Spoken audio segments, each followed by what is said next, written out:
Before she was the subject of political headlines and internet debates, Cheryl Hines was a little girl in Miami Beach, Florida, born on September 21st, 1965. Her childhood wasn't a Hollywood fairy tale. She grew up in a working-class family, with a father who worked in construction and a mother who took odd jobs to help keep the lights on. From a young age, Cheryl learned how to read people, a skill that would later make her one of TV's most natural comedic actresses. In interviews, she's often described herself as the class clown, not because she was loud or reckless, but because she had a knack for making tense moments lighter. After graduating from Winter Park High School, Cheryl attended the University of Central Florida before making the leap to Los Angeles. And here's where her story becomes the classic Hollywood grind. She didn't start on a movie set. She started waiting tables, answering phones, and doing anything that would keep her in the city long enough for an opportunity to appear. One of her early day jobs? Personal assistant to director Rob Reiner. She wasn't fetching coffee for just anyone. She was quietly absorbing how the industry worked from a man who had directed When Harry Met Sally and A Few Good Men. At night, she trained with the Groundlings, a legendary improv comedy troupe in LA known for producing talents like Will Ferrell, Kristen Wiig, and Melissa McCarthy. Here, Cheryl honed her timing, her subtle facial expressions, and her ability to deliver humor without forcing it. Then came 2000, the audition that changed everything. HBO was looking for someone to play Larry David's wife in a new semi-scripted comedy called Curb Your Enthusiasm. The catch? The role would require improvisation in nearly every scene. No traditional scripts, no retakes to polish a joke, just raw comedic instinct. Larry David later said Cheryl won the role because she could keep up with his dry, awkward humor without ever trying to out-funny him. That balance made the fictional marriage believable and made her a star. Over the next 2 decades, Curb became a cultural phenomenon, and Cheryl earned 2 Emmy nominations. She branched into films like RV alongside Robin Williams, Waitress with Kerry Russell, and even voiced animated characters. Off-screen, she was admired for being relatable, approachable in interviews, free from the drama that so often surround Hollywood careers. Fans saw her as one of us, a grounded woman who just happened to be on TV. But by the early 2010s, something began to shift. Her path would cross with Robert F. Kennedy Jr., and from that moment, her story would slowly move away from the sound stages of Los Angeles and into the charged, unpredictable arena of American politics.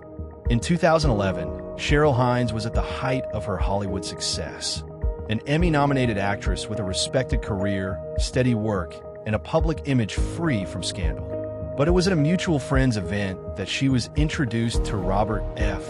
Kennedy Jr., a man whose last name was more than just a family title. It was American history in capital letters. Robert was the son of the late Senator Robert F. Kennedy, the nephew of President John F. Kennedy. His family had been woven into the very fabric of U.S. politics for generations, a dynasty built on ideals, tragedies, and relentless public service. But RFK Jr. was not without controversy. While known for his environmental activism and work as an environmental attorney, he had also made headlines for his outspoken criticism of vaccines and certain public health measures. Even in the early 2010s, his positions drew sharp criticism from the medical community and intense loyalty from a small but vocal group of supporters. Cheryl and Robert's relationship didn't explode into the tabloids overnight. For a while, it was just whispers, the occasional photograph at a gala, a charity auction where they were seen side by side. But in April 2012, the whispers turned into official coverage when they appeared publicly as a couple. From the outside, it seemed like an unlikely pairing, a Hollywood sitcom star and a polarizing political figure. But those who knew them say it was chemistry born out of shared humor, mutual respect, and an ability to navigate high-pressure public situations. In August 2014, the two were married at the Kennedy compound in Hyannisport, Massachusetts, the same property where JFK had once spent summers as president. The guest list included celebrities, political figures, and Kennedy family members. Larry David, Cheryl's Curb Your Enthusiasm co-star, officiated the ceremony. It was more than a marriage. It was a merging of worlds. Overnight, Cheryl wasn't just a Hollywood figure. She was a Kennedy by name. And being a Kennedy came with both prestige and scrutiny. The American public holds the Kennedy family in a strange duality, as royalty and as a cautionary tale. Every marriage, every policy position, every personal misstep becomes part of a larger narrative. For the first few years of their marriage, Cheryl seemed content to keep a low political profile.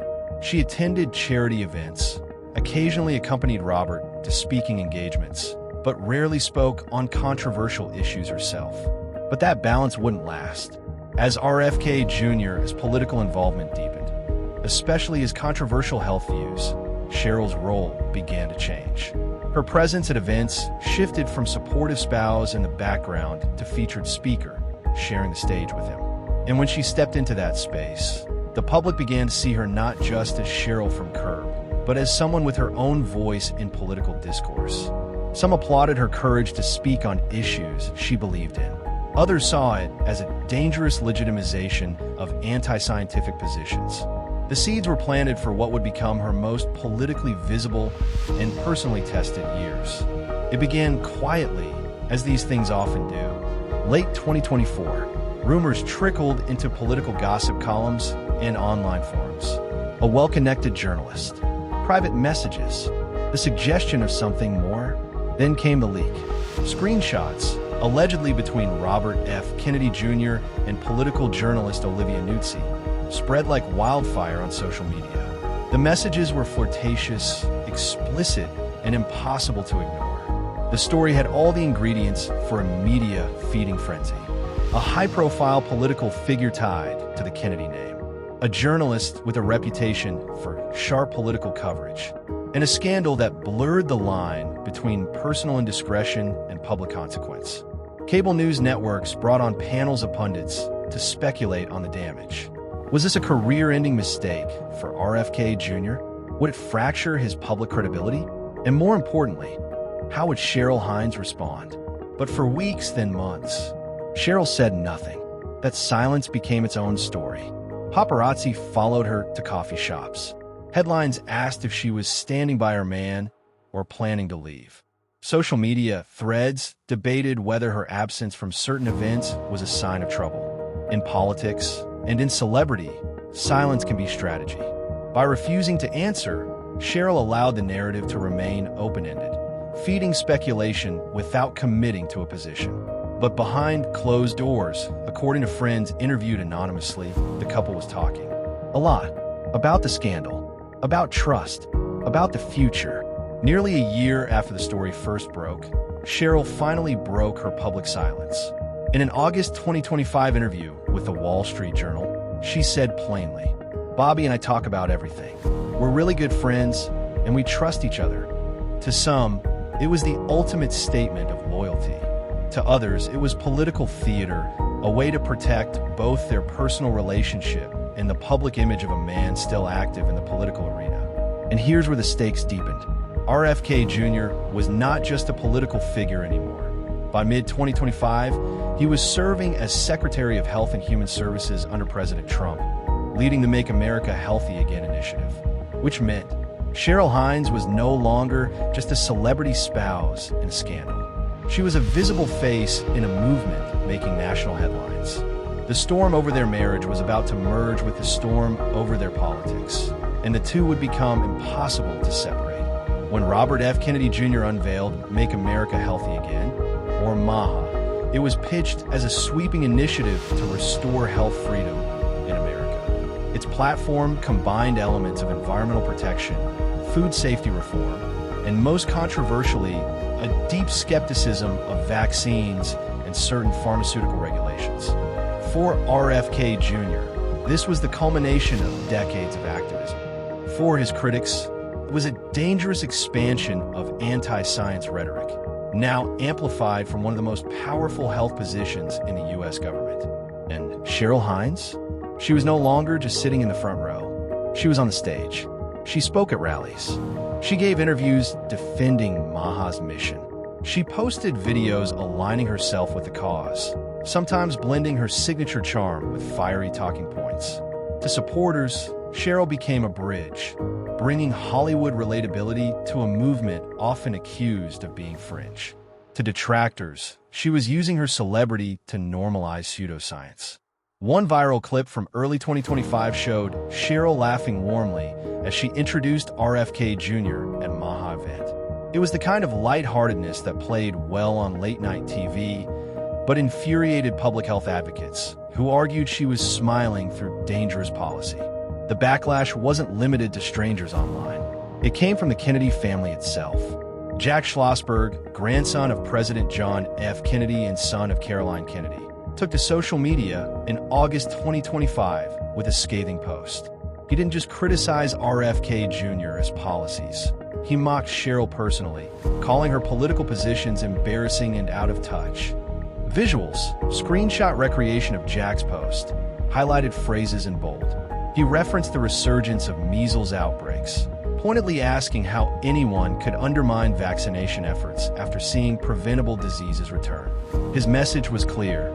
He saw Cheryl not as a misguided relative, but as an active enabler of harmful ideas. The feud played out in real time, with media outlets framing it as a civil war within the Kennedy dynasty. And Cheryl? She didn't let it slide. She publicly dismissed Jack's comments as unhinged rants, a rare moment where she dropped her polished composure.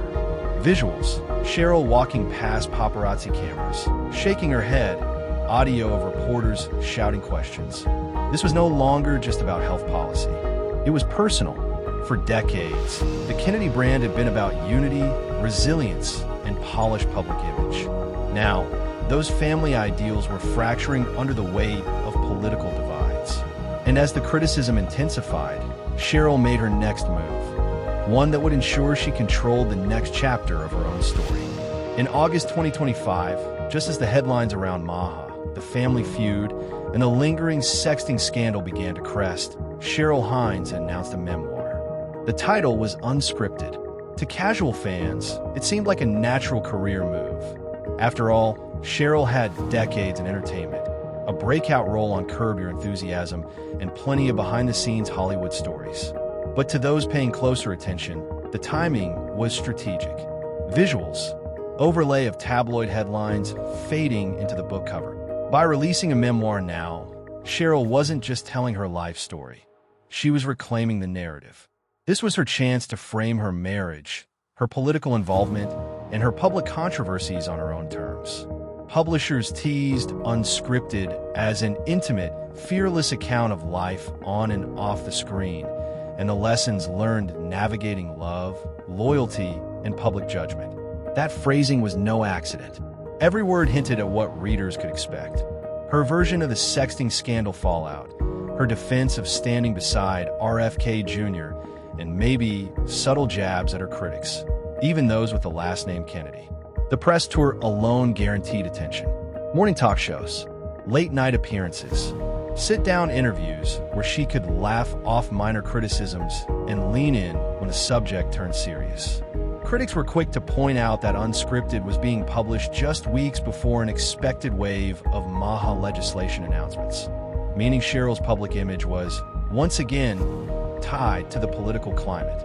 Supporters argued it showed strength, the willingness to step into the storm rather than hide from it. One particularly telling moment came in her first major interview promoting the book.